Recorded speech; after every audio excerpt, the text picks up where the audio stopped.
So we bleach the teeth for a week just to get them as light as we can. Now, as you know, some people have asked when we've done the veneer videos in Dentistry Master Classes, why don't you just bleach them? Well, if anybody's done dentistry very long, you know bleaching is very unpredictable. And the degree of bleach that you get is largely dependent on where the darkness is in the tooth. If it's deep in the tooth in the dentin, you're not going to bleach, the teeth are not going to bleach very well. If the yellow is in the enamel of the tooth, then everybody's going to say, boy, Dr. Cutbirth really knows how to bleach teeth, because they're going to look fantastic.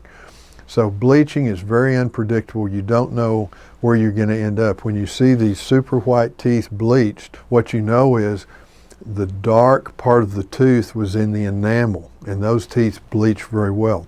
Everybody will get some degree of lightening, but when you get the real light shades, the darkness was in the outer or the enamel part of the tooth, so the bleach could get to it. This after a week of bleaching, and we don't take the final shade until she's bleached her teeth. So she's come back now for the final shade. You see she's really got maybe a little bit of tetracycline stain because they didn't bleach real well. She got maybe a shade different, shade or two, but they're not super white. So now we're going to take a shade after the bleaching, and you can see the adjacent teeth are between an A2 and an A3.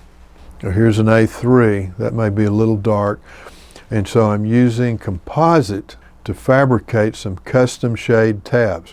Now some cases will be B1, maybe super light, maybe white. This is an A2 and an A3, and I'm going to make a little pledget of this, and I'm going to put it on a cotton tip applicator with some wax to hold it, and hold it adjacent to the teeth. I'm going to cure it and then place them on the cotton tip applicator, and this is just clear technician wax. So that's about an A3, A2 and an A3, and I'm liking an A2 a little bit better. So here's an A2 shade. So we go with this, and I'm going to send this composite pledget to the laboratory along with these shades and the other shade guide photographs that I showed you a while ago. My objective is to make it so that it's almost like the patient is in the technician's laboratory when he's fabricating these. You can't take too many photographs. So that concludes part 2,